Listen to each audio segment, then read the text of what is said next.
Good afternoon, everyone. The Committee of the Whole for the School Innovation and Turnaround Committee is now called to order. Roll call, please. Mr. Appel? Mr. Appel is present. Dr. Armstrong? Dr. Armstrong is present. Mr. Birkin? Mr. Birkin is present. Ms. Castile? Here. Ms. Castile is present. I'm sorry. Ms. Champagne? Here. Ms. Champagne is present. Dr. Clark? Dr. Clark is not present. Mr. Harris? Mr. Harris is not present. Mr. Hollis? Mr. Hollis is present. Ms. Holloway? Ms. Holloway is present. Mr. Mellarine? Ms. Mellarine is not present. Mr. Morris? Present. Mr. Morris is present. You do have a quorum. Thank you. Next item, please. Your consent agenda is ready for approval, pulling item 2.1. All right, may I get a motion, please? Mr. Hollis moves, Ms. Champagne seconds. Let's see, we've got that.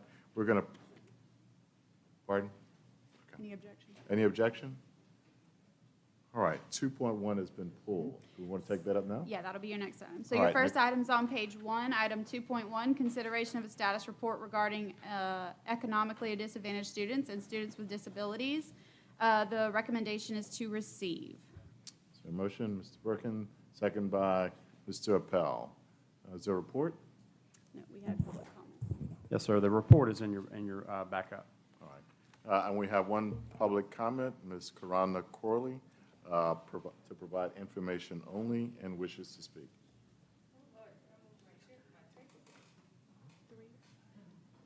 Three. All right, 3 minutes, Ms. Corley. Please introduce yourself for the audience. I think everyone in the audience know me, but just in case y'all forgot, my name is Karonda Corley. I am a proud parent and disabilities advocate globally, and my son, who is still resting, is a future self-advocate. And as it relates to the report, so often we have reports that are created that does not have people like myself at the table. And so what I would like to formally request is that this body actually create a work group that have people like myself, who I am a person with a disability myself, but also have families or individuals that are economically disadvantaged, or that are parents of economically disadvantaged students from the different areas in the school system, as well as staff, so that we can actually create a report that actually address some of the topics that was discussed by the Let Teachers Teach, as well as some of those that many other administrators and many other individuals in the school systems may see, so that we can actually make sure that these children actually receive a free, appropriate public education. And in the interest of time, as it relates to the charter schools, if you'll entertain me for that, Mr. Chair. Even though it's not germane to the topic, Ms. Corley said she would consolidate her public comments into one for the sake of efficiency. So, Ms. Corley, please proceed. Yes, and I'm gonna reclaim those little few minutes that No, he you can't just reclaim them, said though. that very quickly.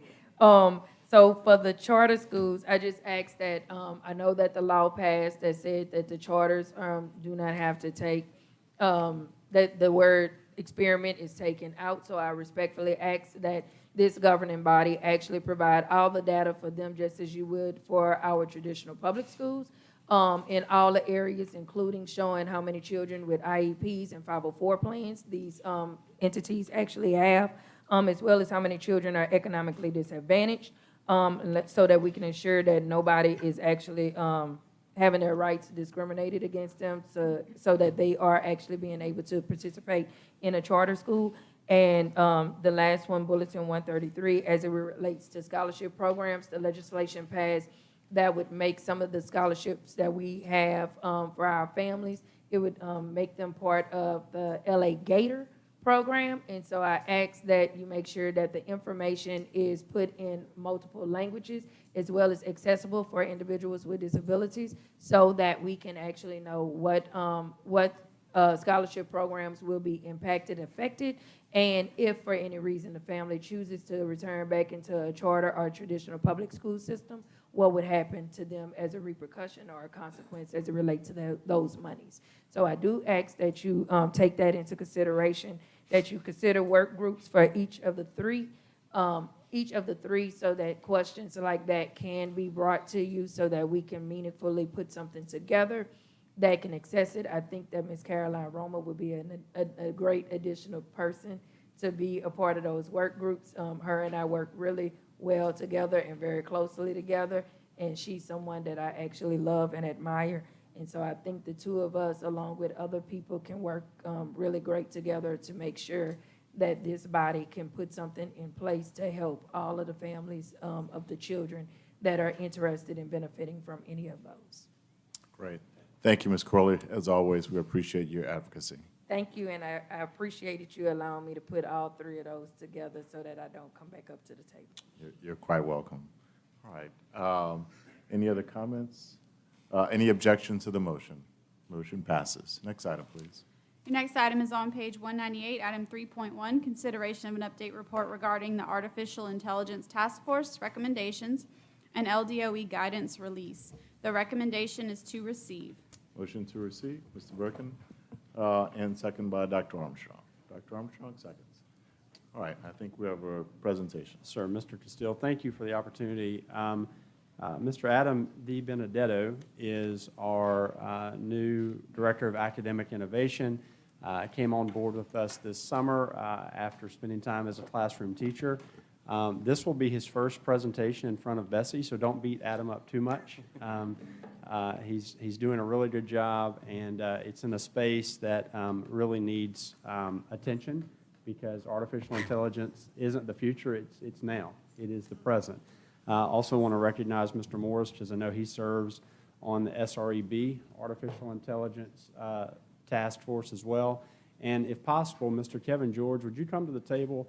Mr. George, who is the director over at the lab school, I asked Mr. George to serve as the chairman of our Artificial Intelligence Task Force in the state of Louisiana, and he agreed to do that, so he chaired the committee.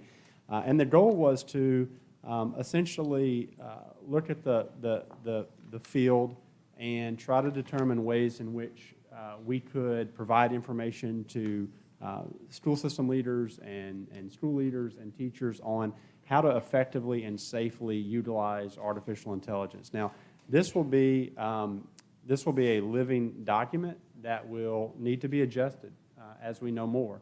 And this is just the first iteration. Beyond today, we want to get more specific information for content teachers by content, or grade level by grade level. So we're excited to provide this first set of guidance to you all to share.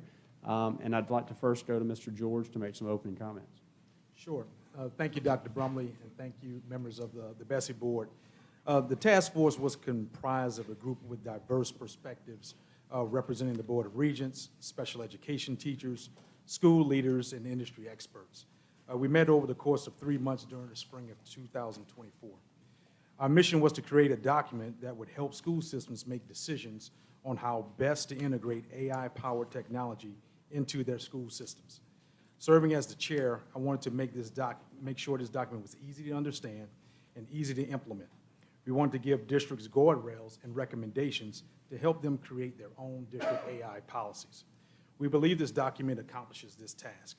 We gave examples of what you should look for at the classroom, building, and system levels. We included relevant laws and policies to assist them, and we provided the LDOE's proposed framework for AI integration into K-12 schools. We provided recommendations on next steps with various stakeholder groups, and we provided a sample of how it would look to bring a school system through a process of developing its own AI policy. We believe we accomplished what we set out to do.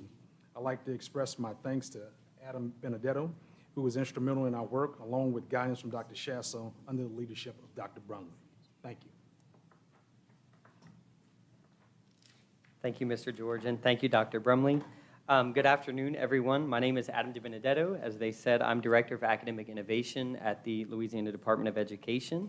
I'm pleased to provide you today with an update on the innovative work we've been doing regarding artificial intelligence in education. First, I'd like to give you some background. As Dr. Brumley said, this is my first time at this lovely table, so I'd like to give you some background on me. I was an 8th grade ELA teacher, English Language Arts teacher in Tangipahoa Parish, prior to becoming Director of Academic Innovation here at the department. Most recently, I taught 3rd grade, large jump from 8th grade to 3rd grade, and I taught English Language Arts and Social Studies in the Tangipahoa Parish school system. During that time, specifically as a 3rd grade teacher, I was able to integrate AI technologies in my classroom through the Louisiana Department of Education's English Learner Pilot, which was with Amira Learning, the company Amira Learning, which is an AI power tool that allowed me to monitor my students' progress in literacy as I informed my daily instruction with that data. So I'm grateful that in my current role, I'm still able to support teachers, I'm still able to support families and others in education in these innovative practices across the state of Louisiana. And now my impact is a little bit larger. So to begin, as Mr. George said and Dr. Brumley said, the department recognized the need for increasing students' digital literacy skills, which acknowledges the current shifting paradigm with artificial intelligence and educational technology. As AI technologies emerged, the department responded by ensuring that there was staffing dedicated to the study of this area, and Dr. Brumley and the LDOE launched the task force, as we've discussed, to discuss the safe, ethical, and effective use of AI in K-12 classrooms. So beginning in March 2024, roughly a month after I began my position, we launched that task force, which consisted of 15 members who were educators, leaders, industry experts from across the state, and began meeting to discuss the integration of AI in K-12 education. Here, I'd like to just acknowledge and thank all of those task force members. Here, I display their names. I'd like to thank them for their hard work and dedication. We had lots of very valuable conversations and gained lots of insight from this lovely group. So to begin, I would like to give some some basics, kind of set the level here with what we mean when we say AI. So when we were discussing in our task force, we define AI as a rapidly evolving technology that enables computers and machines to mimic human intelligence, emphasis on the word mimic, human intelligence and problem-solving abilities. More specifically, in the conversation that we see today, we look at generative AI, which is a type of artificial intelligence that enables computers and machines to mimic that human intelligence and problem-solving capabilities, but also create things such as new content like text, images, music, and based on that data that it's been trained on, it is able to do so. It uses algorithms to generate outputs that mimic that human creativity and intelligence. I'd like to just give you a brief overview of the timeline. So the timeline for developing the AI guidance began in March with the first task force meeting. 2 additional meetings were held in April and May, which helped the LDOE gather more valuable insight and recommendations for authoring the guidance. In May, the LDOE held multiple sessions at Teacher Leader Summit, which were well attended, where participants were able to provide feedback on the drafted LDOE guidance. After this, additional revisions were made based on this feedback. I would just like to note here that we did have over 800 participants at these sessions during Teacher Leader Summit. The final stage on this timeline is the publication of the guidance this week. Following the recommendations of the task force, the following focus areas were developed for the organization of the guidance. The first being safeguards for AI in education. The second, technical considerations. The third, relevant laws and policies. And finally, training and support. These 4 areas provide school systems with guidance and tools to maintain student and employee safety while enhancing teaching and learning through the use of AI. And a copy of the AI guidance document has been provided to you all today. The first section, Safeguards for AI in Education, provides recommendations that can help minimize the safety risks associated with the use of AI in Louisiana education. These recommendations are grouped by the system and school building and classroom level to highlight the various responsibilities.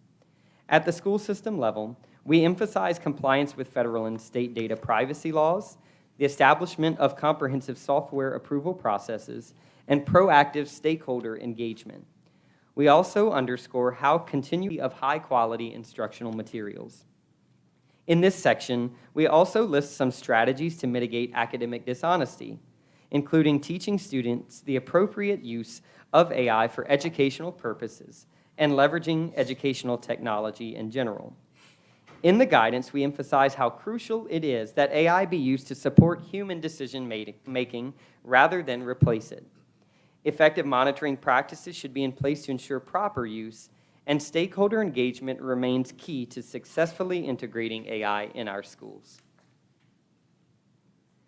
Next, we have technical considerations, which is a section that highlights the importance of prioritizing cybersecurity to protect student data, managing increased bandwidth for AI applications, and ensuring AI integration aligns with educational goals and priorities outlined by a school or school system.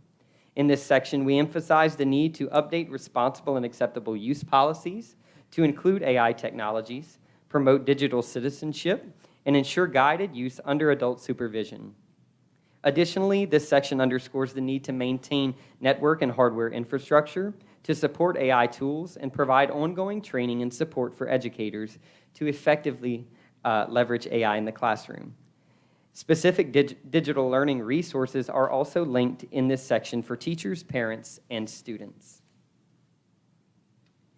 The relevant laws and policies section provides an overview of current educational laws and policies and their application to AI technologies, emphasizing the need to protect student and employee data and ensure compliance with federal and state laws. Important topics such as FERPA for student privacy, SIPA and COPPA for children's internet and privacy protection, and IDEA and Section 504 are overviewed in this section. The section of the guidance also addresses Louisiana-specific laws like Louisiana Student Privacy Law and BESI bulletins related to educational technology. Schools and school systems can access detailed information about these laws and policies through the links provided in this guidance document section. The LDOE recommends that all schools consult their legal counsel before integrating technologies that could compromise student and employee privacy. The final section, training and support, underscores the need for comprehensive, ongoing professional development for integrating AI in education. It emphasizes training and support for educational leaders, teachers, technology staff, students, families, and community and industry partners to ensure a shared understanding of AI's potential and safe usage. Resources such as an instructional leadership team or ILT agenda and AI-powered tools for teachers are listed, providing structured support and feedback mechanisms to enhance AI integration, helping to equip educators and maximize its benefits in education. The training and support section addresses the need expressed by many task force members for professional development on integration of this emerging technology. At Teacher Leader Summit 2024, 80% of participants who attended the LDOE's AI in the Classroom session indicated that they have not received any training or professional development on utilizing AI in the classroom. The LDOE is committed to providing that ongoing support that Dr. Brumley spoke to earlier for educators and is currently developing more content-specific resources, grade-level specific resources, to offer teachers and leaders more guidance and concrete examples of AI integration in their specific areas of focus. Finally, in this section, the LDOE recommends that school systems engage families and community and industry partners by including them in important discussions and initiatives around AI. This helps maintain transparency and stakeholder engagement in our students' education. To assist with this, a sample parent letter template that can be downloaded, customized, and used by schools to communicate with their stakeholders is provided here. I'd like you to bring your attention to the model that you will find on page 6 and 7 of our AI guidance document. As with the integration of any technology in education, the LDOE encourages the use of the substitution, augmentation, modification, redefinition, or SAMR model, as we refer to it, to assess the potential use of AI in the classroom. By analyzing tools through the lens of the SAMR model, educators can determine how technology can be used to substitute traditional tasks, augment existing practices, modify learning experiences, or even redefine how students learn and interact with the content. This model ensures that AI is not just used as a replacement for teaching and learning, but is thoughtfully integrated to enhance and transform the learning process. Based on the SAMR model for technology integration, we have also provided a tiered approach that clearly defines appropriate levels of AI integration. Like the analogy of deciding when to use the modern calculator at the time of its invention, which I may or may not have been born to see, this tiered approach can help decide when the use of AI is or is not appropriate. This model can help balance the use of AI in the classroom and teach students responsible use for academic purposes. Here we have a map of Louisiana that actually highlights our AI integration efforts across the state. The locations marked in blue represent the schools and systems that participated in the initial Amira Learning Pilot Program, which was for grades 3 through 5 English language learners students. This pilot has been instrumental in helping us understand the practical applications of AI in the classroom and gather valuable feedback from stakeholders. The locations marked in orange indicate the projected areas where we plan to expand our AI integration efforts in the coming year. This expansion aims to reach a broader range of schools and systems to build on the successes of the previous pilot program, supporting schools across Louisiana in leveraging AI-powered tools in education. Personally, as a third grade teacher, I was fortunate to have been part of the initial pilot that I've mentioned here.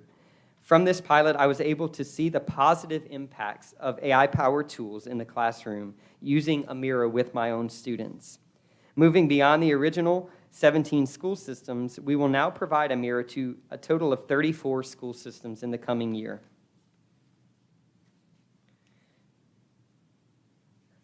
I was able to collect some experiences from some of our educators, one elementary school principal and a first grade teacher in Louisiana as well.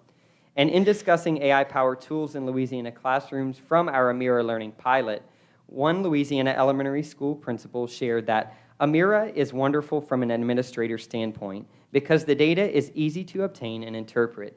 She goes on to say, I now see how AI-powered tools like this can be an integral part of education moving forward. Additionally, a first grade teacher from Louisiana noted that Amira has been a great tool in my classroom. Student reading data is at my fingertips to inform my daily instruction. These experiences highlight the practical benefits and potential of AI in enhancing educational practices for school leaders and teachers as well.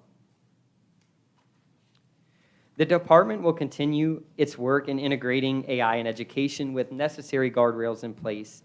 Today, we are publishing our guidance for school systems and will continue to support literacy instruction through the expansion of our partnership with Amira Learning. In addition, we will also be piloting Google Read Along, another reading tutor, and Conmigo, which is a math tutor that is AI-powered as well, in classrooms across the state and evaluate the usage and impact of each tool. As our ongoing work continues on this front, we will continue to monitor current research, the impact of these tools, and continue to provide clear guidance for our school systems.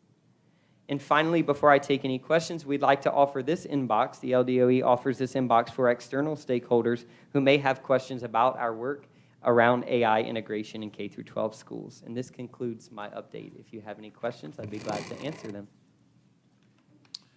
Any questions or comments from the board? Great. Yes, Mr. Morris. Yeah, I'd just like to thank Mr. DiBenedetto and the task force team for this work. Personally, I think it's going to be transformational for our school system. I'm glad to see where Louisiana is taking a very proactive approach.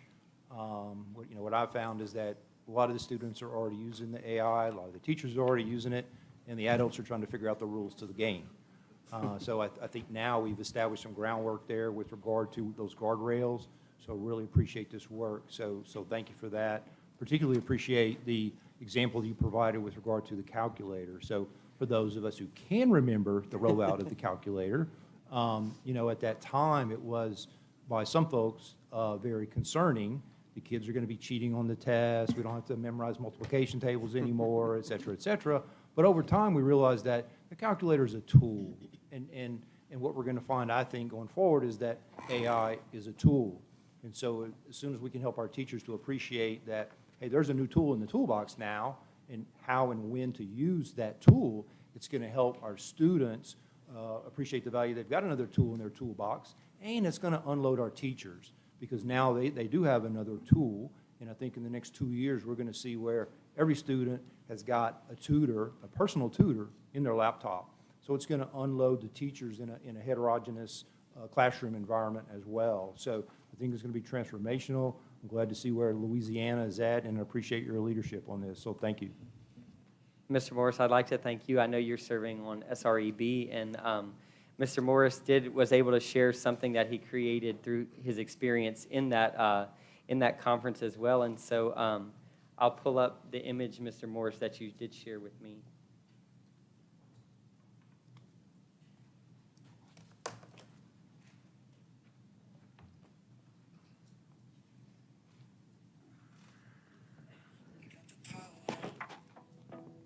We got the might. Together we rise, we'll reach new heights. Creating policies, forging the way for students to shine, for a brighter day. Change is the game. We won't back down. We're writing history. Louisiana's future starts with us. Opportunities for each and every one of us. We're on a mission, we won't stop. Unlocking potential from bottom to top. Innovate, collaborate, make a stand. Preparing our students to lead this land.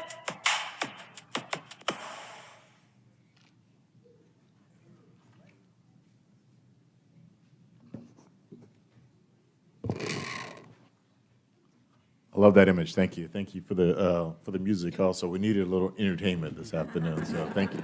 Yeah, the lyrics, the music, and the image were all AI generated based on the prompts that were provided. So that was the machine's interpretation of the language that I provided. So it just shows you some potential there for creativity. I had no background in music and no background in art, so it just shows you the potential there with the appropriate prompt. And it's going to be a new profession too, a prompt engineer. Agreed, agreed. And thank you, Mr. George, as well. So, all right. We had a motion to receive the report, I think. Any objections to that motion? That motion passes. Next item, please. Mr. Castile, I want to thank Yes. Mr. George for chairing that committee, and Adam for the work. Great.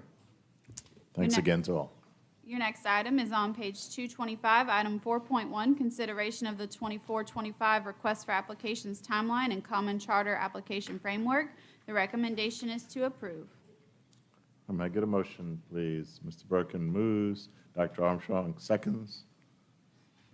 Lots of attempts to second, so great. Dr. Brumley? Yes, sir. That timeline is in your packet, and we request approval. All right. Any objection to the motion? Motion passes. Next item, please. Your next item is on page 264, item 4.2, consideration of a report regarding types 2, 4, and 5 charter contracts and requests for amendments. The recommendation is to approve as outlined. All right. Ms. Champagne? Yes, thank you, Mr. Chair. I would like to move that we approve in global items 4.2, A through E. All right, there's a motion, and there has been a second to that motion. Mr. Birkin? All right, so Ms. Holloway seconds. Sorry. She raised her hand first, Mr. Birkin. All right, so report from the department? No, we recommend approval on these amendments. All right, I understand that we have a number of comment cards, and I'll read those over. If you wish to make a presentation notwithstanding the motion to approve in global, you may do so. Dr. Lonnie Luce supports the recommendation, wishes to speak.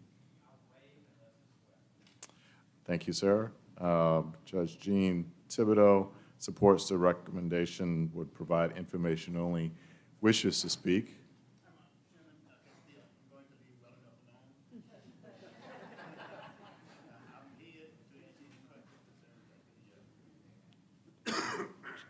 judge, I've always known you to be a man of great intellect and judgment.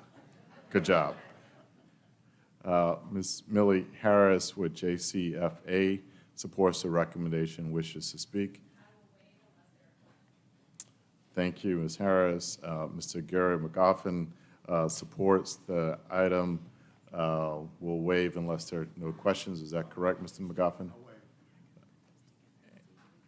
Yeah, yeah, you did a few, so I'm going to get four. That relates to 4.2B, 4.2B and C, and 4.2C, correct, Mr. McGoffin? Yes, sir. All right, and then we have Mr. Lee Reed, who supports the recommendation but does not wish to speak. Thank you, sir. And Rebecca Bonio? Bonio, oh, there we go. Yeah. Supports the recommendation but does not wish to speak. All right, thank you. There are no cards in opposition. Is there any objection from the board? Having seen no, heard no objection, the motion passes. Thank you, folks. Mr. Chairman, Yes, I sir. wanted to recognize the Lake Charles Charter Academy, brought several people here, doing a great job over there educating our students in the Lake Charles area in my district, and I just wanted to thank them all for being here and doing such a great job. All our Lake Charles people, if you, charter people, would you all please stand and be recognized? So, thank you all for being here. Mr. Chairman, Ms. Morris? Yeah, Mr. Chair, I'd like to take a point of privilege as well and recognize Representative Kim Carver, who's here to join us. So appreciate you coming out and supporting us in the K-12 education. Thank you, sir. Thank you, sir. Ms. Champagne? Thank you, Mr. Chair. I'd like to recognize our Lafayette Charter School Association that's with us today. I'd like to really acknowledge Dr. Cook. Dr. Cook has been president of the Lafayette Charter School Association, I believe, since its inception. They have charter schools in Youngsville and Lafayette at this point. We will vote on one today to accept in Broussard. I live in the city of Youngsville, and I just wrote some stats, a little bit about ARCA charter schools in Lafayette charter schools to be able to recognize them. Those are, in Youngsville, Lafayette Parish is one of the fastest growing parishes we have in the state. The city of Youngsville, where I reside, is one of the fastest growing cities in this state. ARCA, Acadiana Renaissance in Youngsville, opened in 2014. Their current enrollment is 3,638. Their waiting list is 1,498. Lafayette Renaissance Charter, which is located in the Karen Crow area, has a current enrollment of 1,802 with a waiting list of 1,309. So I want to thank you all for the exceptional work. It's a wonderful charter school. We're glad to have you and look forward to your continued growth. So they have really relieved our population because we have a lot of influx of new families coming in with small children, and this has helped our current student population. But kudos to all of you. If I could get everyone from Lafayette Charter, please, Association, to stand and be recognized. Thank you. Thank you, Dr. Mr. Chair. Thank you. Dr. Clark? I'd like to recognize New Orleans, Louisiana, who is leading in charter school, also leading in academic growth for this testing period. If anybody in this audience besides myself is here. You should stand, Dr. Clark, be recognized. Just to say that we are doing a great job. Thank you. All right, thank you, and congratulations. Keep up all of the great work to all of our different schools across the state. That said, that takes us then to the next item. Your next item is on page 296, item 5.1, consideration of revisions to Bulletin 126, Charter Schools, in response to legislation of the 2024 regular legislative session. The recommendation is to approve as a notice of intent revisions to Bulletin 126. Mr. Birkin moves, Dr. Armstrong seconds. Any objections to this motion? We have comment cards. Ms. Corley and I have already spoken. She's given her comments. Thank you, Ms. Corley. Mr. Lee Reed supports the recommendation, does not wish to speak. And Dr. Sabra Kingham supports the recommendation, does not wish to speak. All right. Any objection to the motion? Motion passes. Next item, please. Your next item is on page 307, item 5.2, consideration of revisions to Bulletin 133, scholarship programs, in response to Act 1 of the 2024 regular legislative session. The recommendation is to approve as a notice of intent revisions to Bulletin 133. May I get a motion, please? Ms. Mellorin moves and Ms. Holloway seconds. All right. We have, A few comments, Mr. Castillo. all right, and I have a couple comment cards. Dr. Rowling, go right ahead, Yes, sir, please. thank you. Just want to acknowledge the magnitude of what's happening here today. Over the course of the last year, there has been considerable conversation around opportunities to expand educational freedom, educational choice for families, making sure they're in the driver's seat of their child's education. Governor Landry's signature education bill on the campaign trail was an educational savings account, and through the work of his office, through the work of many advocate organizations, parents, legislators, this board, that bill, authored by Senator Rick Edmonds and supported by so many other legislators, made its way across the finish line and ultimately was signed into effect by the governor in Lafayette a couple of months ago, roughly. And what the particular act calls for is for Bessie to promulgate rules around that act. And so as an agency, we have been working for some time trying to put into place a set of rules that make sense to comply with the law. And we're thankful that earlier in the day we were able to engage with you around program management for the program. And this will be a considerable lift for the state of Louisiana. It'll be a considerable lift for our agency and this board. And we look forward to the opportunity to do this particular work. But what you have in front of you is a recommended set of rules. And obviously, we understand that, you know, there are points for which you may want to consider, and we welcome that discussion. But we do feel like as an opening bid, so to speak, the recommendation is in a good place to begin that conversation. And I don't want us to lose sight of the magnitude of the fact that we are further empowering families across the state with this work. And that aligns to one of our priority areas. So, Mr. Castillo, that's just some opening comments. And I know that you all may have questions or discussion. All right, thank you, Dr. Brumley. We've had a motion and a second. Comments, questions from the board. Dr. Armstrong.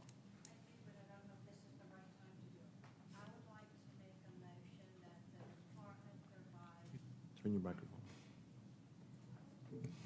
Would like to make a motion that the department provide Phase 2 and Phase 3 guidelines for all board members and some of our councils, like the Non-Public Commission Council and other stakeholders, for us to review those and provide feedback and then bring that forth for consideration at our next meeting. All right, there's been a motion that's been made. Is there a second to that motion? Mr. Morris seconds the motion. Yeah, I'd like to second it with expectation our next meeting will be our retreat in September, when that date is set. All right. Before we move forward on this particular item, we have a couple of public comment cards. Ms. Corley, as we've discussed, has already given her public comments as it relates to 5.2, so we'll note those for the record. Then we also have Sister Carol Shively with Catholic Schools who supports the recommendation and wishes to speak. Sister, please introduce yourself for our record. Make room for her. I'll be brief. I'm Sister Carol Shively. I'm an Ursuline sister. I'm from North Louisiana. I'm the superintendent of the Diocese of Shreveport. So from Shreveport to Monroe and beyond, that's my bailiwick, shall we say. First of all, I want to thank the department, especially Dr. Brumley and his leadership and his team, and as well as to you, Bessie, because you have been working with a sense of urgency to get this program up and running, as well as to draft these regulations in a way that preserves non-public school autonomy. This will be exceedingly important to ensure that many more non-public schools across the state participate in the Gator program, as compared to the current voucher program known as the scholarship program today, so it can serve as many children and families as possible. Families choose non-public schools based upon my 42 years of experience, and I don't know, because they're different from their traditional public education, just different, not necessarily better, but different. They're looking for something different and more aligned to their needs, and they hold the participating school accountable each and every day by continuing to choose these non-public schools. Just as we learned a long time in the Catholic Church, people vote with their feet. They will simply walk away. Many times we don't know why they walked away. Could have been what we served in the cafeteria that day. We know that. But we also know that we want to know if we can be better, and we ask that of our parents and those who leave us. But that's where our accountability is each and every day. The part that I'd like to propose that you consider, the regulations do not provide for prioritizing siblings in the event that funding is less than demand. Prioritizing siblings during times of limited funding is extremely important and has been a longstanding practice in Louisiana school choice programs for many years. Being able to impact entire families is critical. Many times they will refuse an award and they still have to take their other children to other schools. Or they decide to accept the award, they're more likely to discontinue later on. Being in North Louisiana, we don't have the privilege of school buses. So if you really want to know the difference between the poor and the advantage, it's anybody who has transportation. This could be a real difficulty for our parents if the family's broken up, split up, moved around. So I ask you to consider that, the siblings. Finally, I want to thank you again. I want to thank Dr. Brumley, his amazing team, who always meet with us with the non-public council and who support us any way they possibly can. And especially to you, Bessie. You guys are amazing. And after spending these hours with you today, you are rock stars. Thank you, sister. Just one correction to our record. Dr. Kingham is here in support of item 5.2 with the governor's office. She does not wish to speak, but I did want to make that correction for the record. Thank you, Dr. Kingham, for coming. All right. I think that covers all of our public comments. Any additional comments or questions from our board? All right, we have a motion from Dr. Armstrong. Yes, Mr. Morris. Yeah, I just want to be clear, there were a couple of items that, one was brought up today, the sibling priority, and then the other item I've heard discussion about was the reimbursement. So I just want to make sure that we cover both of those items, and we appreciate, what's in the policy with regard to those two. And I guess we can cover that after we vote on this particular motion, but I just want to make sure before we close out the discussion that we cover those 2 points, so we get alignment on those 2 points, and any other considerations there might be. Well, to the extent that it's germane to the issue now, on the motion that we're voting, Dr. Rumley, if you'd like to address that now, we may be a little more efficient. Yeah, I'm going to ask Ms. Townsend to come up too, and Mr. Caleb Moore to come up. In terms of the sibling preference, we did not include sibling preference in the recommendation. And as I've shared with several of you, certainly it's a worthy discussion, and if the board would like to add that, then that's certainly within your purview to do so. There are a couple of schools of thought around that. One of them being, you could have a family and they may not want to participate in the program unless they have assurances that all children within the family would have access to the program. The other school of thought is you could have one family that collects a scholarship for multiple children, and if we're under a limited resource situation, you could have another family that would not get any appropriation or any allocation at all. And so one family would get everything, while another family may not get anything.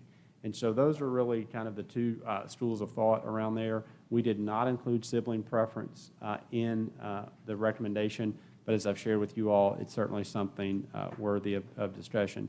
Ashley and/or Caleb, could you cover the reimbursement as it relates to the law? Yes, sir. Ashley Townsend with the department. The language in the policy is taken directly from the statute, and it's no account funds shall be refunded, rebated, or shared with a parent or student in any manner. Any rebate or refund for goods or services purchased with account funds shall be credited directly to the account. And our legal interpretation of that was that we can't transfer money to parents, which is what would happen in a reimbursement situation. Great. All right. Any other questions, comments? Thank you both. All right. As it relates to the motion on the table by Dr. Armstrong, is there any objection to that motion? All right. Hearing none, that motion passes.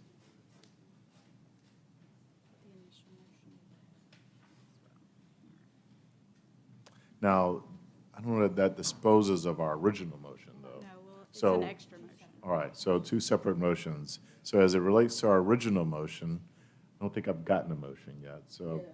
I have? Mellering and Holloway. Oh, got it. All right, great.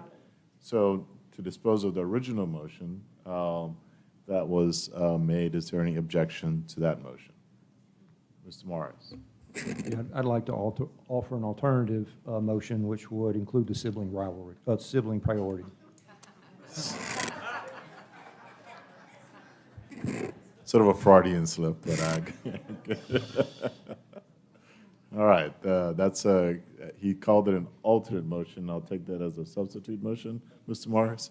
All right, so there's a substitute motion that would add to it the sibling component to that. All right, and Ms. Holloway, do you second that substitute motion? That substitute motion, and it is a substitute motion, which will replace the first, has been seconded. Any comments, questions from the board as it relates to the substitute motion? Any objection to the substitute motion? In light of the substitute motion, going once, twice, Mr. Appel. All right, without objection, that motion now passes. Next item, please. Your next item is on page 319, item 6.1, consideration of overview presentations and public input regarding BESI authorized charter application proposals submitted in response to the 23-24 charter school request for applications. The recommendation is to receive. All right, there is a recommendation to receive. May I get a motion to receive? Dr. Armstrong, Ms. Champagne seconds the motion to receive. And additional documentation's been distributed, that PowerPoint. All right, and for everyone's references, we have additional documentation. Dr. Brummer? Yes, sir. This will begin really a process for this board to examine the quality of potential operators for the state of Louisiana in terms of charters. As we talk about expanding educational choice and ed freedom, certainly our public charter partners are a vital component of that. They will today give a brief 5-minute introduction to you about their proposed school. This is not a time for question and answer. This is an introduction, and you have over the next month or so in order to engage with them about their particular model. Ms. Gilson, who leads our school choice office, I'll turn it over to you for further comments and introductions. Thank you, Dr. Brumley. Jermaine Gilson. So your BESI policy does provide that prior to you approving a charter, that there is a public meeting, and so we do provide our 5 charter applicants the ability to come and to briefly, as Dr. Brumley said, present their proposals to you. We do have 5 applicants who are undergoing a very rigorous process, as it should be. And so we are going to begin with Broussard Charter Academy.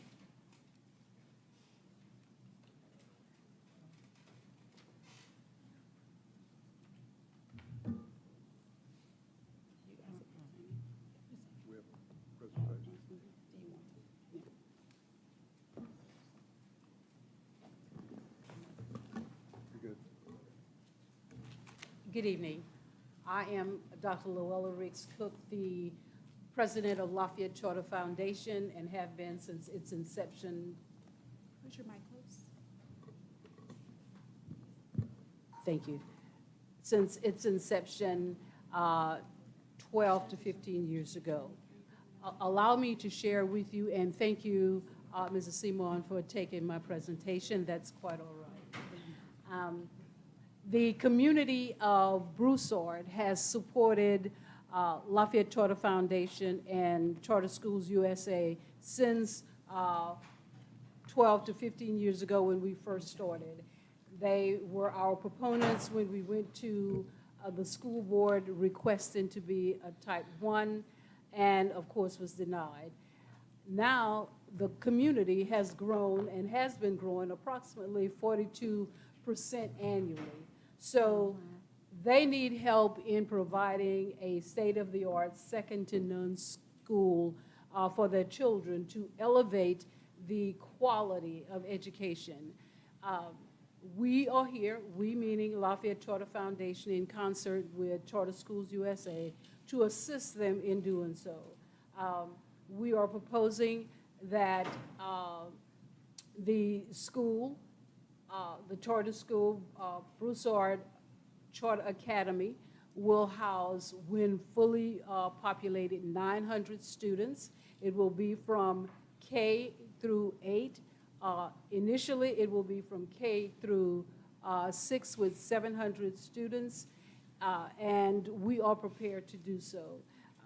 My number one purpose for sitting before you and addressing you is to request that you see the need and you look at the quality of education that Lafayette Charter Foundation, Charter Schools USA has provided with Acadiana Renaissance Charter Academy in Youngsville and Lafayette Renaissance Charter Academy in North Lafayette. Look at our scores, look at what we have done. And doing so, it is our hope and also our prayer that you will agree to become our charter authorizers. Thank you very much. My name is Gary McGoffin. I'm the attorney for the Lafayette Charter Foundation, and we appreciate the opportunity to introduce the Broussard Charter Academy to you today. The unparalleled success of the Lafayette Charter Foundation over the last 12 years is amazing with the growth that we've had in our schools. It's important to note that the Lafayette Charter Foundation serves two purposes. One is certainly for the lack of capacity that we have in our community, but equally important, perhaps more importantly, is serving the economically disadvantaged and special education students. They form a very significant component of our mission and of our success. So we're proud of that. The Broussard Charter Academy is a product of the invitation of the community of Broussard to the Lafayette Charter Foundation to locate there. They have a capacity problem, and they asked us to come aboard. In October, when we come back for your final consideration of the charter, you'll hear from the mayor of Broussard and other representatives of the community how important this is to them. So thank you all very much for the opportunity to introduce ourselves today. Thank you all so much. You may proceed, yes. All right, our next charter applicant is Engaged Learning Academies of Louisiana. Engaged Learning Academies of Louisiana will serve middle school students from the greater New Orleans area, including Orleans, Jefferson, and St. Bernard parishes. The students targeted by Engaged are overage for their grade level and are behind academically. Hello, I'm Colleen Winkler, and this is Denise Carpenter. We're both retired principals of highly successful schools in Louisiana, Title I schools with open admission. And we're here to present our mission, vision, and our core values for Engaged Learning Academies of Louisiana. We believe that all students can learn and achieve when the environment is individualized, it's rigorous, and that it's in a STAR learning environment. Our mission is to reduce the high school dropout rate among underserved and at-risk students so that we can prepare them to graduate on time with their regular class through individualized instruction. One of the things that we know is that Tier 1 has not worked for the population that we are targeting. And so when the students come to us at Engaged Learning Academies, we will focus intensely on the Tier 2 and the Tier 3 interventions, making it very individualized, personalized, providing the wraparound services that they need, and keeping the learning environment much smaller than a regular school. Right now, Star Learning Academy is in 17 Louisiana schools. We'll share the data in a moment about that, the success rate that they're having. But we think that the success rate of Star Learning Academy in a regular school will only intensify when it goes into a standalone charter school where we can meet the needs of those children.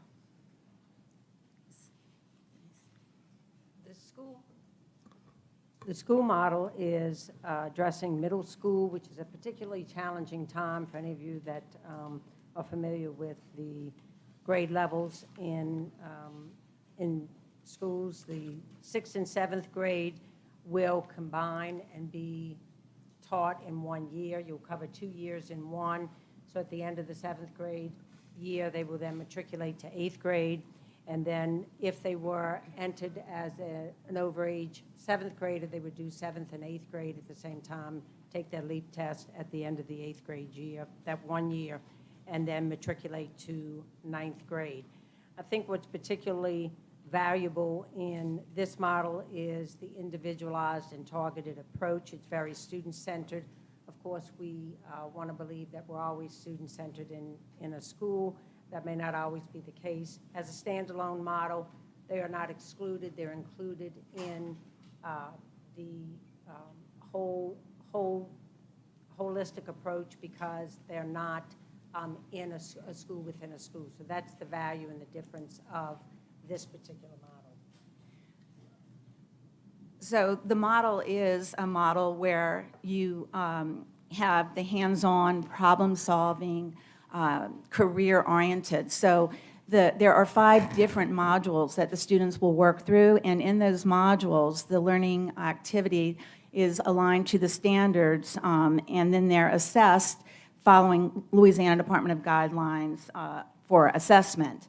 One of the things that we know that nationally these programs are showing data that students are accelerating, and in Louisiana specifically, one of the MAMU, 60% of the 8th grade students were performing at basic. The state was 48%.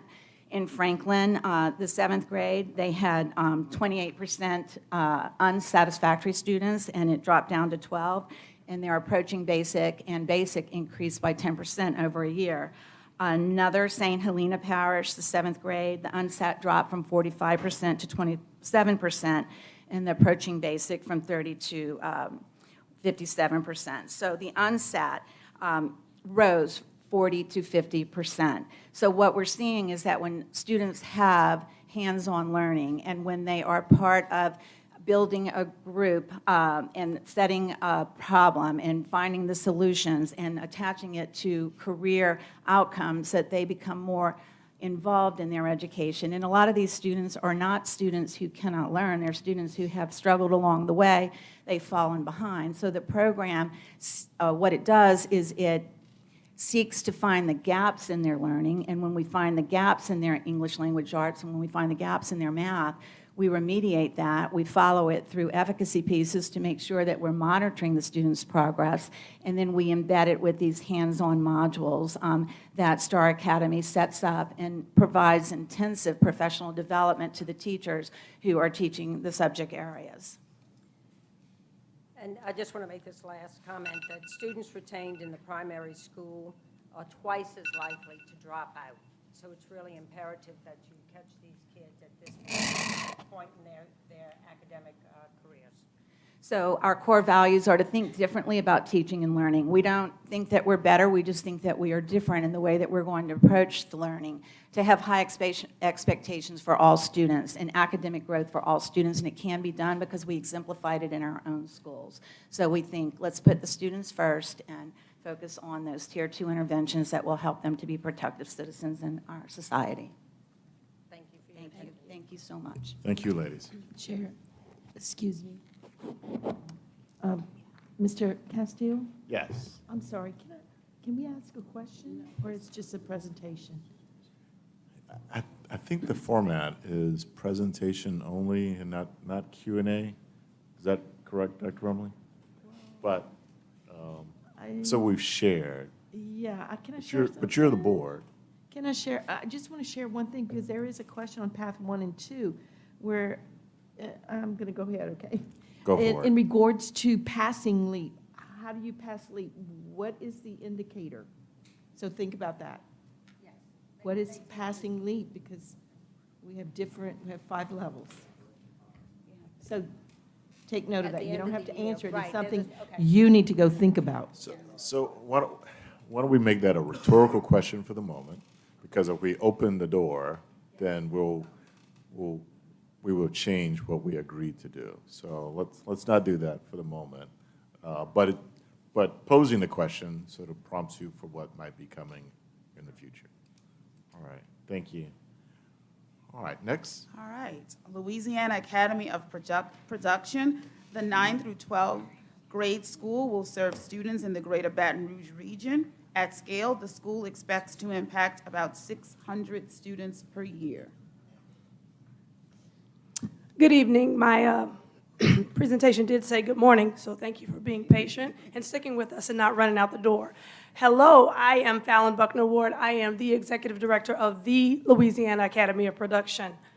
With over 15 combined years of educational leadership, administration, and television production experience, I specialize in special education, ESL programming, media relations, and community engagement. I am excited to unveil with you, in tandem with our board president, Ms. Katie Patton-Pryor, our plan for a unique educational institution dedicated to cultivating scholarly excellence. Let's dive in. Lights, camera, action. Louisiana Academy of Production is a new charter high school locating in Baton Rouge, Louisiana. This school will offer high school students high-quality instruction and provide early exposure to career and inclusive post-secondary pathways in the motion picture and digital media industries. Our mission is to build a more inclusive pipeline of historically underrepresented college and career-ready students in Louisiana interested in the film, television, and digital media industries. Our vision is to equip a diverse student body with the skills and opportunities required for successful entry into competitive media programs at the collegiate level or directly into high-wage media careers. Our mission and vision are a call to action to bring Black, Indigenous, and people of color and women into the film and television production industry to grant them access to these well-paid unionized jobs and their corresponding benefits. Our educational approach is founded on the core principles of equity, innovation, and community engagement, which resonate with the overarching objective of our education system. Equity ensures all students receive the necessary resources to thrive academically. Innovation engages students through modern teaching and technology. Community engagement fosters a network that enriches learning with real-world connection. These principles are integral to our presentation and reflect our commitment to an inclusive, forward-thinking, and collaborative educational environment. And this is the slide that I've been trusted with. So, Katie Pryor, I am the film commissioner here, and I've been an adjunct at the film program at LSU for 5 years now. And it is my joy to serve as the founding board president of the board of this school and bring this opportunity to Louisiana students. You can see from the slide that our board, this is our founding board. We're at a point where we will grow from here, and this board represents the industry and education leadership that we need for the specific needs of this school, as well as the diversity that will also represent our student base, with 57% minority and 57% identifying female on the board.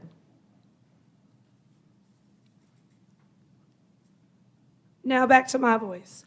LAP's educational model incorporates film and production into the high school curriculum, fostering innovative learning and career preparation. It aims to equip Louisiana students with the skills for successful careers in creative and technical fields within the film and television industries. Students' success in this model includes graduating ready for college or career, earning a TOPS University diploma and industry credentials, gaining membership in the Array Crew database and other organizations alike, and securing high-wage production roles.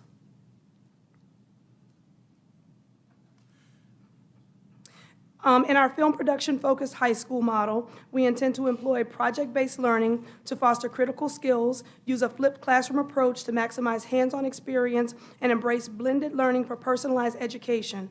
Our curriculum interlaces film studies with core subjects, emphasizes filmmaking skills, and promotes cultural literacies. Students will demonstrate their learning through portfolios, peer reviews, performance assessments, and ultimately state assessments. Unique features include a film festival, industry partnerships, and advanced technology integration. This dynamic model prepares students for diverse futures by making education engaging and relevant to the real world. We plan to offer 4 CTE pathways, 1 in post-production, technical, which is camera and lighting, craft, which is set design, hair and makeup, costume design, and then the business of entertainment, which is accounting, film financing, distribution, marketing, and public relations. LAP is dedicated to enhancing the educational journey for students from high minority and economically disadvantaged backgrounds. Our approach addresses critical needs for resources and support tackles challenges like educational gaps and funding inequities, and seizes opportunities for personalized learning and community engagement. Our school model is customized with individualized attention, comprehensive support, equitable resource allocation, community involvement, and cultural competency. This strategy ensures that our students are equipped to succeed academically and personally, setting them on a path of a promising future. Oh, that's not me. In conclusion, at Louisiana Academy of Production, we strive to revolutionize education by nurturing critical thinking, creativity, and a zeal for learning. If you'd like to hear more about it, I have the long version. Feel free to email me. Thank you very much for your time. Great. Thank you, ladies. Our next school is North Shore Classical Academy. St. Tammany Charter Foundation proposes a new K-8 charter school. Once fully occupied, they will serve 900 scholars, and they want to focus on classical liberal arts education and purposeful integration of technology. Good afternoon. Thank you so much for your long day. I appreciate the opportunity to be here today. I am the board president for the St. Tammany Parish Charter Foundation. I'm a 30-year veteran educator. 18 of those years were as a teacher and a school principal in St. Tammany Parish, and I currently own a educational consulting, tutoring, and support small business in St. Tammany Parish.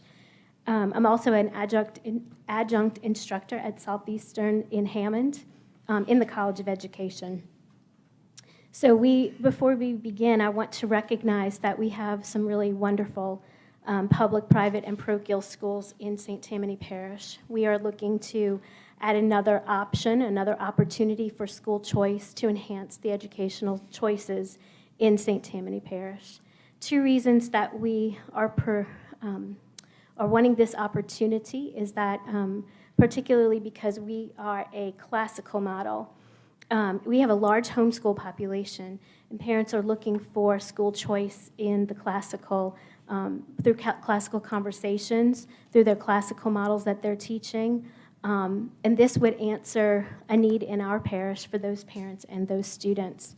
We also appreciate the fact that it is a Type 2 charter that would allow students from neighboring districts to be able to participate in a classical model, something that is different within our parish. We have done our due diligence through grassroots type conversations with parents, teachers, and programs directors of those classical conversation communities.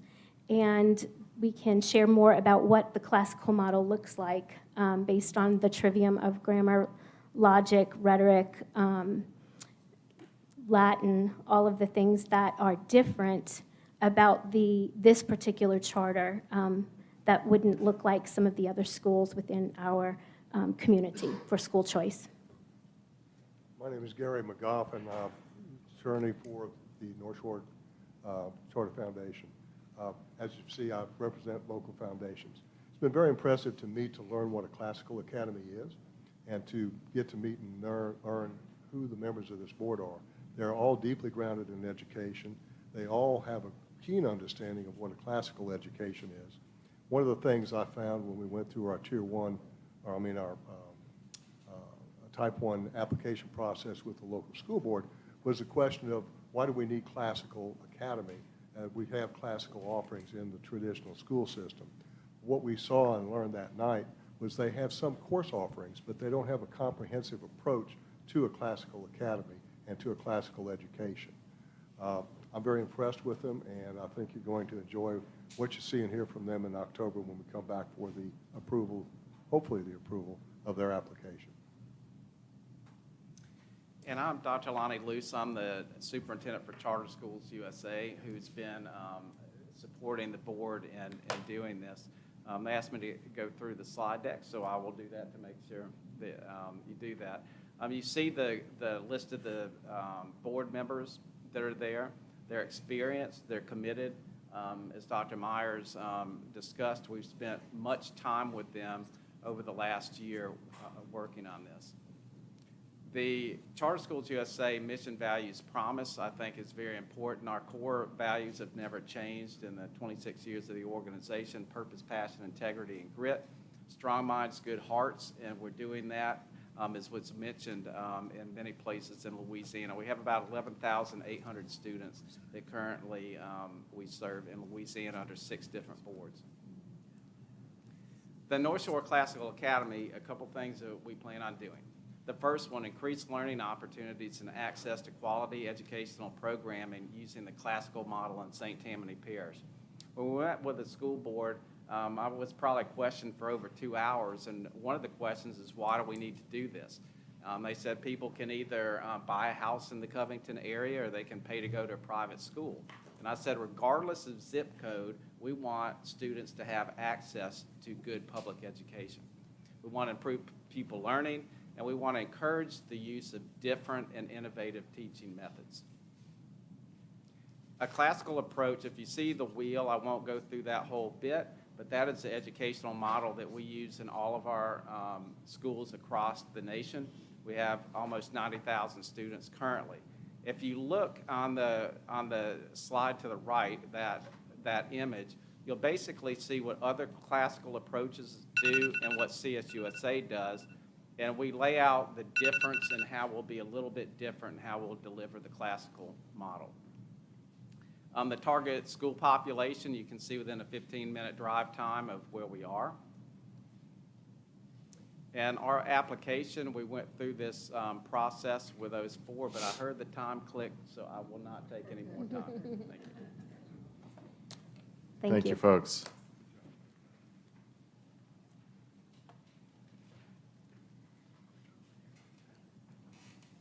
And finally, we have Third Future, who is seeking a Type 5 charter partnership. They are seeking to partner with the LDOE and districts to get the lowest chronically performing schools out of F status in 1 year. Thank you, Board. Thank you, Superintendent Brumley. I'm Zach Craddock. I'm the Superintendent of Schools for Third Future Schools and been with them since the start. So I'll be brief today. Basically, we believe that this is a critical time in public education, and we've got 2 missions, and our missions are to close the achievement gap and to teach the year 2035 competencies you'll see on this slide. If you go in any Third Future school, that's what we're all about, closing the achievement gap and teaching year 2035 competencies. What are those competencies? Well, those are the competencies we believe students are going to need to be ready in the world in 2035, such as problem solving, critical thinking, informational literacy. And we accomplish that through our unique curriculum called the Art of Thinking. Our instruction is highly differentiated. In all of our schools, students are going to get 45 minutes of grade level instruction and an additional 45 minutes of differentiated learning. As you can see in this model, this just generally goes over, but grade level instruction is a non-negotiable as well as personalized learning. So whether a student needs to be remediated or enriched and accelerated, they're going to receive that on a daily basis in all core contents. And we believe we have a good record of success. This slide is a little bit outdated, but what it shows you is Third Future School's ability to get every school that we've partnered with out of F status, whether it's in Texas or Louisiana, in 1 year. And this slide should be updated, but I can't give you TEA's official rankings because of a court issue there.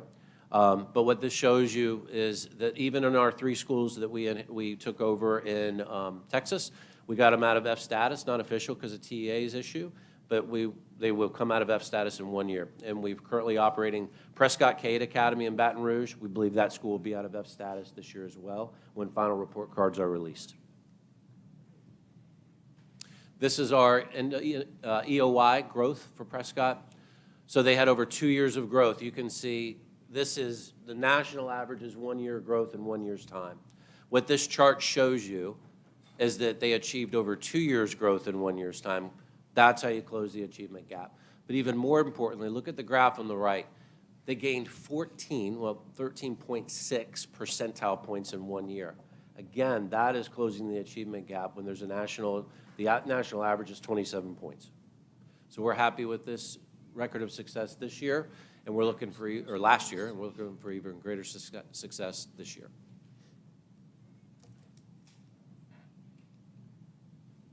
Not clicking for me. That's it. That's it. Okay, great. Keep it short, sir. All right, well, thank you, sir. Thank you. President Morris has a comment. I just had a question for the department. Can you help the board appreciate the difference between a type 2 and a type 5? The type 5 that I mentioned, Thrive is looking to partner with the department. So if there are any failing schools, Thrive is one of those schools that we sort of put this on the shelf. And if, in fact, there is a district or a school that we think they would do a good job of turning around, a school that's in F status, we would use that school if, in fact, they are awarded a charter. All right. Thank you, Ms. Morris. And that concludes all of our presentations. All right. Any comments or questions, other questions from the board? Dr. Brumley. Well, I was just going to offer Mr. Castile over the next month plus, if any board member has any question about any of these operators, certainly our office is more than willing to support you. Just give Ms. Gilson a call, and we're happy to arrange time to meet with you and discuss any issues you may have as we continue the evaluation of these operators. All right, thank you, Dr. Brumley. We have a number of comment cards, and I'm going to read them because they were all presented. Some of you may have already presented, and unless you have something else to add, I'll just note it for the record. So I do have Representative Kim Carver, who opposes the recommendation as it relates to item 6D and wishes to speak. And as he comes up, I'll note some of the others that I can perhaps dispose of. Mr. Gary McGoffin has spoken in support of items 6.1 and 6D. I presume he has nothing additional to add, so I'll put that away. Dr. Mary Cook supports the recommendations she's already presented, so I presume she has nothing additional to add. Dr. Lonnie Luce has spoken likewise. He has nothing additional to add to his presentation. Dr. Missy Meyer, with respect to North Shore Classical Academy, noting for the record, has already spoken. Let's see. And I think that covers all the presenters. Having said that, did I cover Missy Patrick? Okay, just supports the recommendation but does not wish to speak. All right, great. Now, the remainder are those that are in opposition. I have Representative Carver, and for efficiency, I'll bring up a few others. Deborah McCullen opposes the recommendation is representing the San Tammany Parish School Board. If you would come up, please. Superintendent Frank Jabia opposes the recommendation, and these are just presentations, but wishes to speak. Superintendent, if you would come up as well. And then we'll take one more, since we have 4 microphones. Adeline Rutherford opposes the recommendation, wishes to speak. And I think you're all speaking on the same item, so I'll let you choose in which order if you have a preference. Otherwise, I called Representative Carver up, so it's up to you how you'd like to proceed. Frank Javier, Superintendent at St. Tanya Parish Schools. Appreciate you guys letting me speak today. It's been a long drive since leaving Slidell at 6:45 this morning, so I know y'all all feel my pain right now. But we, as a school system, heard the Type 1 application for North Shore Classical Academy. In doing so, some glaring things came out as a part of the outside evaluation that was performed. One of those is that mainly the application was geared toward a Type 2 charter. That was their reason for presenting. After talking with the administration for North Shore Classical Academy, their goal was to have a Type 2 charter, and that was the application process that they put forth to us, basically. And it put our board in a very difficult spot because there are a lot of things that they couldn't rule on based on some of those application needs. Secondly, was community support. The North Shore Classical Academy could not show any signs of community support. No one in the community, since the day the application was submitted, not one reference or letter or communication was sent to my office, to any of my coworkers, to any of our board members. There's been absolutely zero communication of community support. And I think in hearing a lot of what you guys said in the last few minutes, the community support is the most important part. Most of the charter schools that you spoke about a few minutes ago were all about the community wanting and needing that choice and that ability to assist the community in our educational endeavors. And there's no doubt that there is a place for charter schools around the state of Louisiana that serve multiple purposes, that have great portfolios.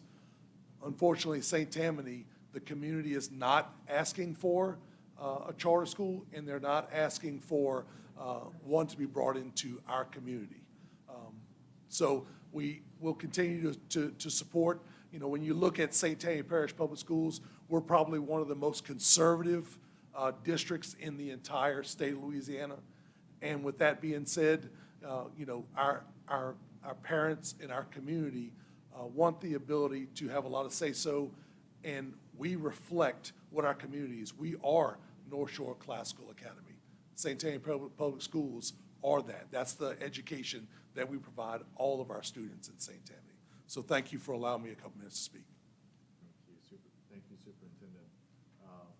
Next, whatever order, but just please introduce yourself. Right. Thank you so much, Mr. Chairman. Thank you, Mr. President. Good to see you all, board members. Mr. Superintendent has grown a little facial hair since I saw him last. I appreciate I appreciate the long day that you have had and your long agenda, and so I'm going to be brief. I wanted to start by saying publicly what I've been able to say to some of you privately, which is thank you. Thank you for your work, and thank you for your work with me and with us over in that building. And we accomplished some great things together in this last session that make me hopeful, that make me optimistic, and that make me really bullish on Louisiana's future, particularly the numeracy screener, the expansion of the Steve Carter educational program, which my daughter came home with her letter with her eligibility on Friday. And so I am very grateful and thankful to my colleagues from St. Tammany here in the administration for acting on that program so quickly. And the high dosage tutoring. These are game changers for our state. They're going to help us attack generational poverty. And I am so grateful for your work and for your partnership. I'm here today as the House of Representatives member for House District 89, the communities of Mandeville, Madisonville, and portions of Covington and Western St. Tammany.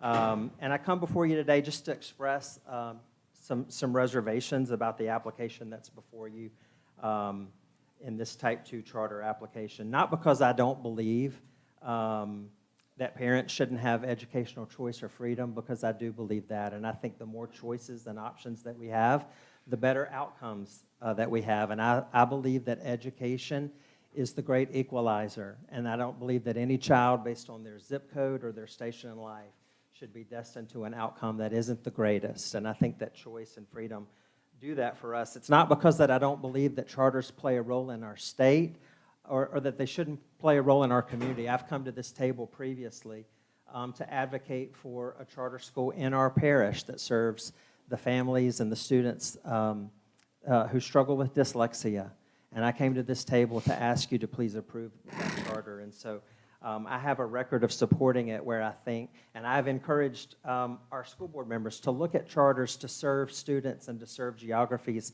in our parish where we struggle to do it as a traditional public school system and to help fill in those gaps. My reservations for this come from this operator expanding so quickly in our state in recent years. And maybe, I'm not certain, but maybe at the cost or the price of quality. And so if we're going to expand educational choice and operations and freedom for families and for students in our community, I want the most high-quality choices possible. And so as you deliberate, as you consider this application, please elevate and focus quality in your decision. Thank you so much.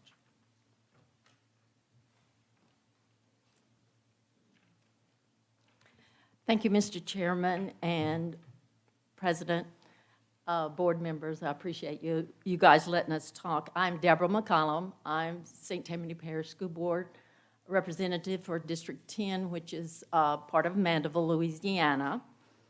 I just want to talk to you a little bit about the application process of North Shore Classical Academy as it dealt with our school board.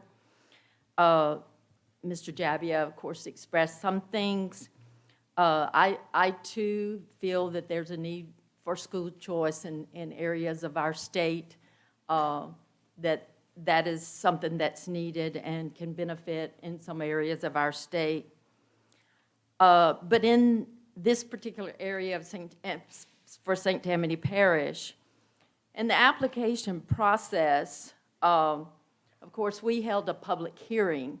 And I would like for you to know that no one appeared at that public hearing to oppose or to support this charter application. We invited Charter Schools USA to that open public hearing meeting, and no one from Charter USA attended. We had people that attended that were opposed to the charter application in our district. In addition, at the second meeting, where we were to take a school board vote, again, there was no one that spoke in support of the North Shore Classical Academy coming to our school district. The external reviewer, PFM, that considered the application came back to us where there were 40 standards. They only met 20, they did not meet 20 of those standards. Again, that was saying to us that they weren't interested in a type 1 charter. They were more interested in coming to you with a type 2 charter. In addition, the external reviewer stated that Charter School USA generally have growth or progress grades similar to St. Tammany, but lower overall grades than St. Tammany. Well, they did reference in the application one type 2 charter school for comparison with St. Tammany schools. That school being selective admission and draws enrollment from across the state. That type 2 school is an A school in the most recent SPS scores. But Charter Schools USA also has schools that are type 1 charters, and 2 in particular, a K-12 school with a D SPS and an F on all their assessment indices. There's also a K-8 school with a D SPS and an F on all of its assessment indices. In the application process, the schools referenced for St. Tammany that they were referencing to us in their application, there are 2 A schools, 3 B schools, and 2 C schools. And of those 2 C schools, one of those C schools last year received the Comeback Award from the Louisiana Department of Education for student growth. And of course, we are not a selective admission school. None of our schools are. in St. Tammany. So I would say to you that, as we did, careful consideration on our school board, we would ask that you would take a real close look at the need for this school in this particular area in St. Tammany Parish. Thank you.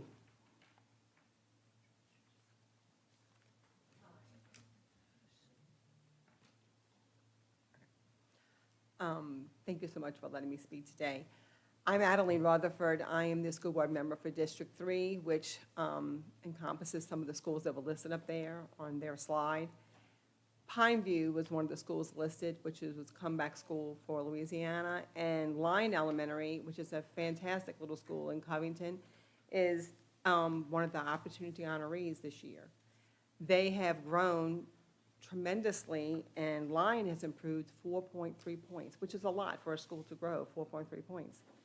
So I'm at Lyon a lot. I'm there volunteering, and I've never had a parent come to me and say, do we have any other choices to go besides Lyon? They love Lyon. They love going from Lyon to Pineview to Covington High.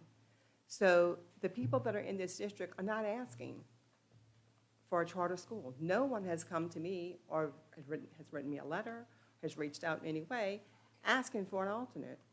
This is, the people in this area love the public school system that is offered by St. Tammany. And like Ms. McCollum said, the schools that are targeted are all A, B, and C schools. They're not failing schools. If they were failing schools, I could see where a charter school would be something we need to look into. But at this point, I think we're blessed to be where we are in St. Tammany. St. Tammany is up at the top. Why would we want to pull students from those schools to put them in a charter school? It doesn't really make sense. Thank you for considering. Let's just keep our St. Tammany schools going up there. We want to improve our schools, and we're working hard to do so. Great. Thank you, folks, for your comments. We have two more comment cards, and that's Ms.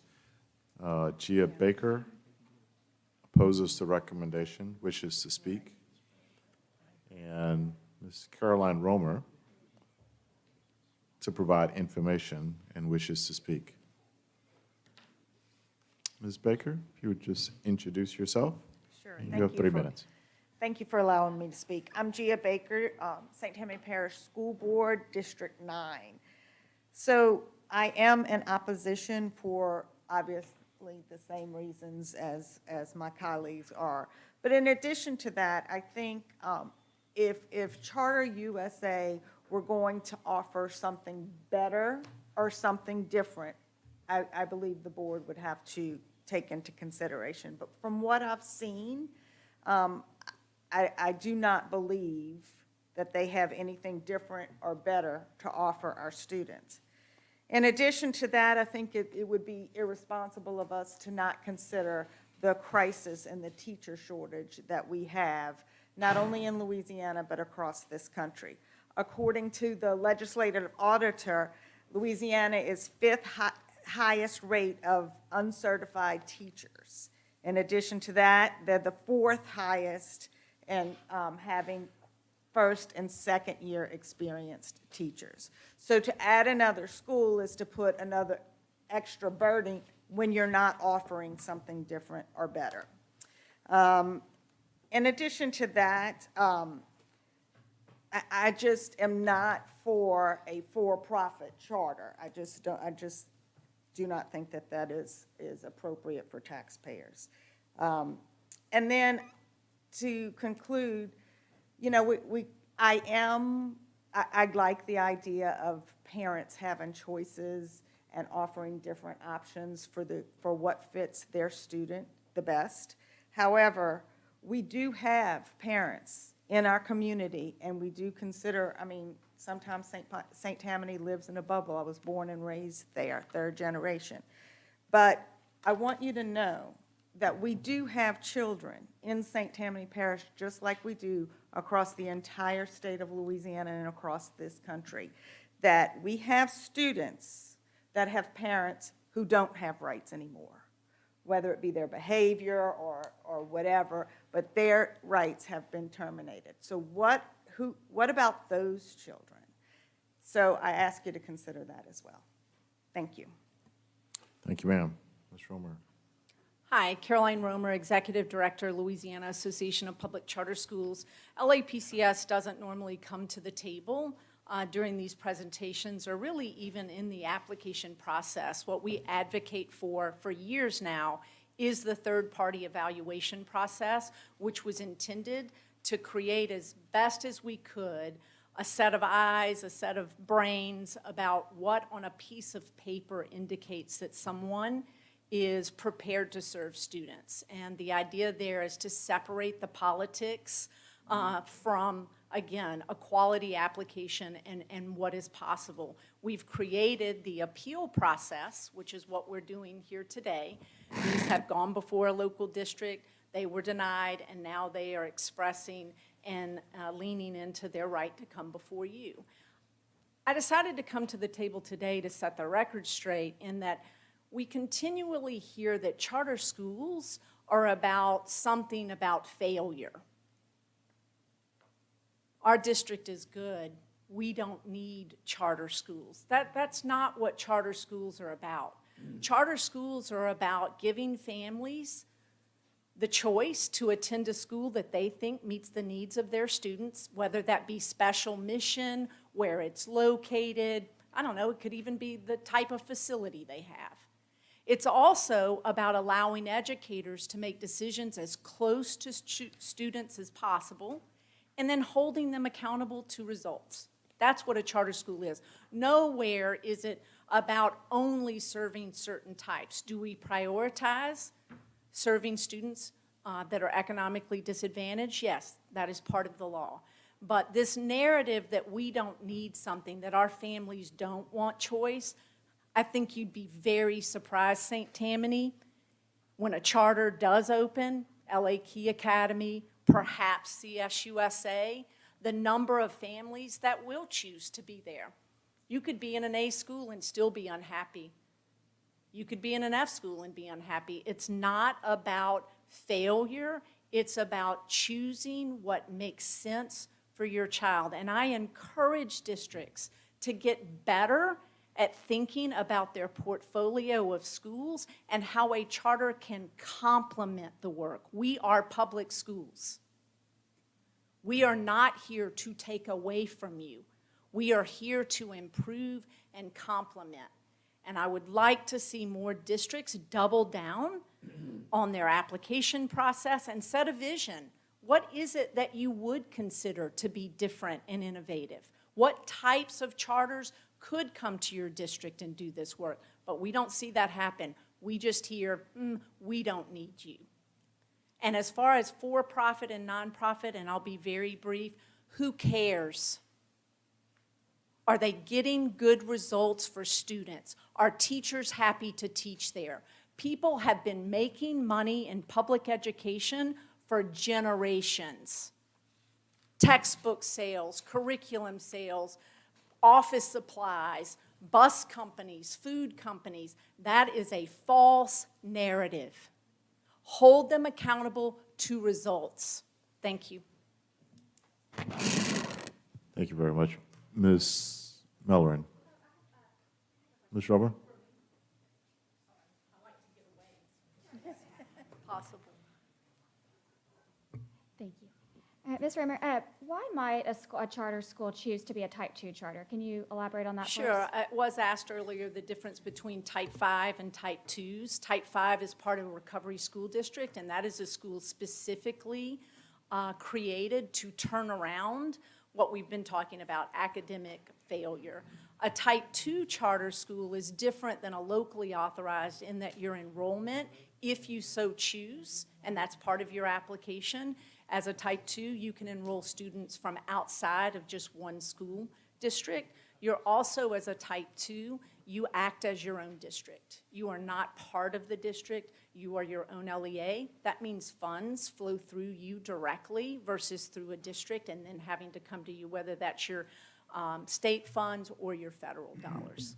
And then are you aware of another classical school option in the area that this charter is seeking to serve?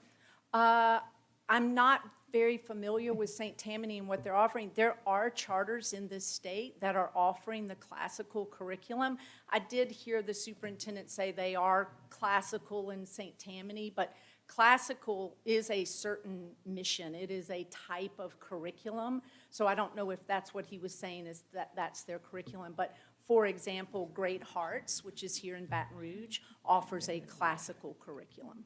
So this would be another choice option for a family to Yes, exercise. And the and type of again, curriculum. we often think about the students that are stuck in a zip code due to economic circumstances, that we want to build more options for them, but I don't know that everyone is fully cognizant of middle-class families, upper class. Everybody wants choices that work for their kids, and we do believe charter schools can be part of the solution for public school systems who, frankly, they're losing students. Let's be honest, the fastest growing education movement is homeschooling. We have ESAs. I would say to districts, charters aren't going to be your problem. We can be part of the solution in attracting families back into your systems. Mr. Yes, A Ms. Holloway. question for Ms. Romer. Caroline, you and I have been in the charter educational business for many years. It's 20 years. Can you elaborate the urgency or the importance of districts, superintendents, school boards, and to encourage them to work towards a type 1 and working together, collaborating? Because I'm a strong believer, firm believer in a type 1 being with the district and collaborating together and becoming, having them become a type 1 within their school system. Can you please elaborate? Yes, so our state has 6 types of charters. Your type depends on who your authorizer is, and then if you are a new school, a converting school, or part of the recovery school district. Ideally, we would love to see more locally authorized, and I'll go back to what I said. We should be a complement. It shouldn't be about us versus them, or we're taking something away. It's an opportunity to build a different type of district that does allow those choices. But I also, Ms. Holloway, will own that over the years, as a ed reformer, dirty word sometimes we too have used language that is very combative and that it is more competitive than it is that complementary side. But, old dogs can learn new tricks, and I know that I work really a lot around how to engage with districts to be more thoughtful, again, about their charter school process. I mentioned earlier, as an authorizer, there's nothing that prevents you from saying, these are the types of things we think are missing in our portfolio of schools, and we would love to see charter applicants come that can do that stuff really well, whether that's language immersion, could be STEM, could be classical, it could be a number of different things, the film school that you mentioned. So it's about thinking outside the box. Like, forget there's a box and think totally about how you can, as a district, attract families who may not otherwise consider coming to your schools. And that it does start with setting a vision, and it also starts with having a really strong third-party evaluation in place. I heard today a lot about our community didn't show up, they don't want that. Well, there's nothing that prevents an authorizer from requesting that as part of their application process. We'd like to see you do more work in the community before you come here. Show us that there are people interested. Thank you. And I just want to give accolades to Lafouche. When I was there as working with Superintendent Matthews, and her goal was having the best quality education for all children, and working with her, leaving her as a supervisor at the school board office, and developing a type 1. And she has 2. Of course, she's not there any longer, but we had 2 type 1s. And as a director of type 1, we worked together, collaborated together, and had that third party they do working together, exist. having you. It was amazing, the quality, and they're both still in existence and doing well. Well, and they do exist. Jefferson Parish, Caddo Parish, we have EBR, sometimes not always exactly right, but they are leaning in and understanding there's an opportunity here. And when you don't approve the charter, let's be very clear, when you don't approve the charter, you're losing them as potential students in your portfolio and part of your accountability. You're losing an opportunity to be a partner with that school versus a straight-up competition with that school. Mr. Birkin. Dr. Brumley, the law passed this last session with specifically regarding charters and process and application. I thought, maybe I'm wrong, I was just kind of wondering, how does that pertain to this going on here, that new law?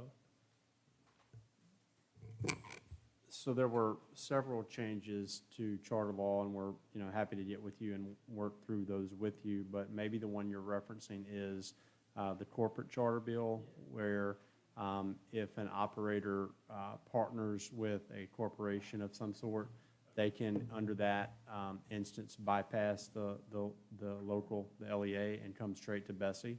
And so that's a new option available under state law. Great. Any other comments or questions from the board? All right. We have received those presentations. No objections to having received them. Next item. That concludes your agenda. Thank you, folks.